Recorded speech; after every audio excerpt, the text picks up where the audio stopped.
Okay, so let's continue with one final example. You will solve different questions on the recitation hour. Probably already you are right now maybe yeah, it's 9:45 right now, so you are in the recitation, I hope. Okay, so let's consider another example. So this will give us some different approach for finding the MLE, some idea about finding the MLE. So let's say we have a random sample from Bernoulli with success probability P. And here, regularly, range of success probabilities should be from 0 to 1. But for this example, the range of the parameter is given as this. Okay, so not 0 to 1, but 1 over 2 to 1. Okay, then let's try to find MLE of P. So let's find it. Okay, so let's write the likelihood function for Bernoulli distribution. Okay, so we are multiplying our marginal PMFs, P to the xi, 1 minus P to the 1 minus xi. So we get P to the summation xi and 1 minus P to the n minus summation xi. And the range of P is given like that. Okay, so let's combine the things with summation xi. So this is our statistic, only statistic in the likelihood function formula. So let's write everything in terms of summation xi, 1 minus p to the n. Okay, so let's apply regular rule so we can differentiate this function with respect to okay, so first find the log likelihood function. Okay, ln p 1 minus p and plus n ln 1 minus p. Okay, then take the derivative of the log likelihood function with respect to p. So here what we will get here is, so we have summation xi. Okay, so 1 minus p plus p 1 minus p whole square plus minus n 1 over 1 minus p. Equate this to 0. So this and this cancels out. So we will have summation xi minus n 1 minus p 1 minus p squared. Equate this to 0. Okay. Did I make a mistake somewhere? Let's see. So this part goes.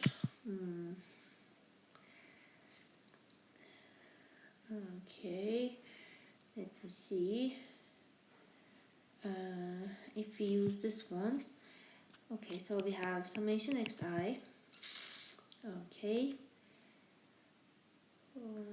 p 1 minus p, so it becomes plus. Okay, minus n. There should be no 1 minus p term actually. So how can it disappear? So let's consider this one. Take the ln of this.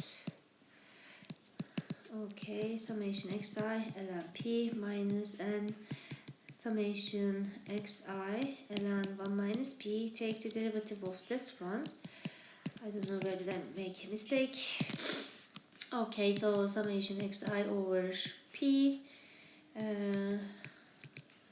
minus plus n minus summation xi over 1 minus p. Equate this to 0. So let's see, did I get the same result? Okay, so summation xi minus summation xi p plus np minus n summation xi p. Sorry, not this is p. So p times 1 minus p equate this to 0. This and this cancels out. Yeah, the result should be like that. Summation xi over n x bar. Okay, I don't know, I did something wrong here, so don't consider this one. Okay, so this is the result, MLE of P. But to be able to say MLE of P here, we have to focus on the range of P. If the range of P is 0 to 1, then we can directly say that this is the maximum point. But here the range of p is 1 over 2, 1, not from 0 to 1. If it is 0 to 1, the regular range, so let's try to draw the likelihood function. So we will have such a shape actually, and this is the maximum point that we have, okay, at x bar. So this is the maximum likelihood value that we can observe as x bar. So this is the maximum point. But we don't know this x bar is in 0, 1. So if it is our regular range should be between 0, 1, then we can say that our Mle is directly x bar. But we are in this problem, our p is between 1 over 2 to 1. So if I observe x bar, I don't know the x bar is less than 1 over 2 or greater than 1 over 2. So I don't know that, okay, right now, because I don't have a sample right now. So I'm just trying to define the probability value. Okay, so if my p-value is between 0.2 to 1, let me use a different color. So if, let's say, we are in this range, okay, so the maximum value, our p is between 0.1 over 2 and 1, let's say. So focus on this part. Okay, so then so let's try to find Mle. So if in this range, if 1 over 2 here, okay, then what is the Mle that I have? So I'm going this direction. So in this direction, okay, I obtained the maximum at x bar. So in this range of x bar, okay, my Mle will be x bar. But let's say 1 over 2 is here, okay, at this point. Then my p is between 1 over 2 and 1, okay. So in this case, when we want to maximum point, then I will not see my x bar, okay. So the maximum point will be here, okay. So then it will decrease. So in this case, my maximum value will be 1 over 2, okay. So if x bar is less than 1 over 2. So equality does not matter, actually put equality sign here as a functional form. So we will get the same result, basically putting equality here or there does not matter. We will get 1 over 2 as x bar in that case. Okay, so we have to consider these kind of things, especially next semester in the likelihood ratio testing approach. Sometimes based on the type of the hypothesis, you need to derive your test based on this logic. We will use maximum likelihood estimators under the null hypothesis and under the whole parameter space. So you have to sometimes use this kind of logic to find, to derive the test statistic and the distribution of test statistic. Okay. So let's talk about the advantages of Mle and disadvantages of Mle. Actually, we prefer this, and still we are using this estimation type because of these advantages. Actually, it has very nice large sample properties. So if we have large data sets, then we know that its properties are very good. They are, for example, asymptotically normal distributed when n is large.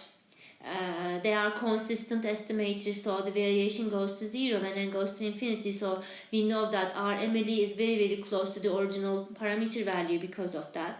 They are usually efficient estimators, so they are giving the best estimators or yields best estimators. The functions of Mle usually yields best estimators that we will see. So often yields good estimators,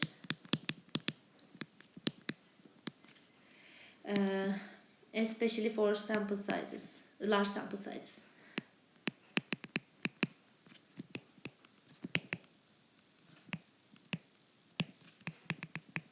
Okay, so this is the most important thing. So it is the widely used technique most widely used estimation technique. Still, we are using it. We don't have a better method. Usually they are consistent estimators.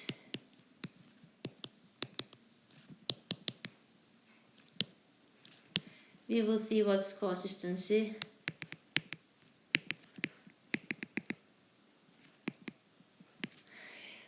Okay, so let's talk about also about the disadvantages. They have the advantages and disadvantages also. Disadvantages of Mle. So basically, to be able to define maximum likelihood estimator, we need to know the PDF form. So we have to know which family of distribution it's come from. We have to say it's normal family of PDFs or exponential or gamma. So it requires that if this is wrong, actually defined family of PDF is wrong, then our estimator will be wrong actually. So we have to be careful. We have to carefully define the distribution of our sample, except the value of theta. So we only don't know the value of theta in this approach. Mle may not exist or may not be unique.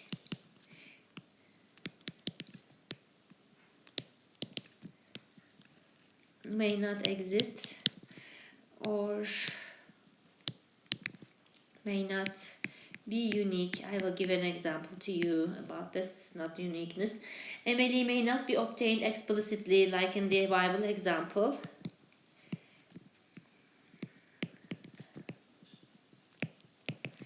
But right now we have computers and these iterative techniques are well used actually. There are many different methods. There are like gradient basis or not gradient basis. We have different search methods, grid search methods, so we can find the maximum points easily using the help of computers.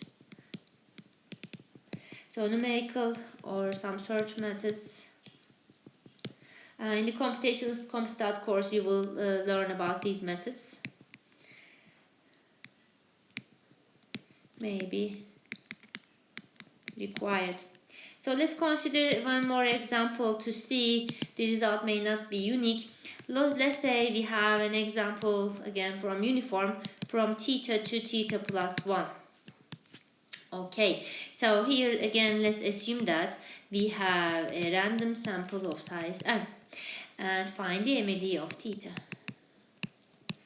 Okay, so here if you write the PDF of theta, you will see that it's just 1. But where it's defined, so you have to write the range, right? X and theta plus 1. With the range of x, actually it becomes a function, so it's always 1. Where it is 1, if it is less than theta, it takes value 0, right? If it is greater than theta plus 1, it takes value 0 again. So you have to write the range where this function takes value 1. Then when we write the likelihood function, it will be 1 again, right? We are multiplying 1 n times. Theta, each xi is here. Okay, so we have to consider, so this is our likelihood function. So basically, we have just a constant likelihood function. Okay, so from somewhere to somewhere, it takes value 1 only. So actually, it takes minimum value and maximum value. So altogether, the likelihood function not maximized actually. But in this case, we can give where this likelihood function, so below these values, it will get 0. So the maximum point that the likelihood can take is 1. But we have a range, okay? So in this range, it takes its maximum value, okay? So this is the maximum values of likelihood function. Okay, so let's then try to find these ranges. Okay, so we have to find, we don't have a unique Mle here. Okay, so we have to define this lower bound and upper bound and then where this likelihood function maximized. Okay, so let's consider again the range. Range here. Okay. So we have this range xi theta plus 1. Okay, so we have n observations. Again, let's order them. Then see exact ranges for theta and theta plus 1. Okay. So here, theta basically depends on theta on the lower bound and on the upper bound. So what are the basic functions here? So the upper bound of x bar, theta is this one, and lower bound for theta plus 1 is this one. So we can get a range for theta based on our sample information where our likelihood function gets value 1. Okay, so from here we get an upper bound for theta. From here we get a lower bound for theta. Okay, so let's combine them. So the minimum value is this, maximum value is this, x1, and put a cap. Okay, so this is the MLE. Right now we don't have just unique value for theta, but we have a range of observations, the range of theta. So this gives us the MLE. From xn minus 1 to x1, all values of theta will be the MLE of theta because they maximizes our likelihood function to take value 1. Okay, so let me stop here, then I will continue with the properties of estimators, and first property is obtaining an unbiased estimator, estimators being an unbiased estimator.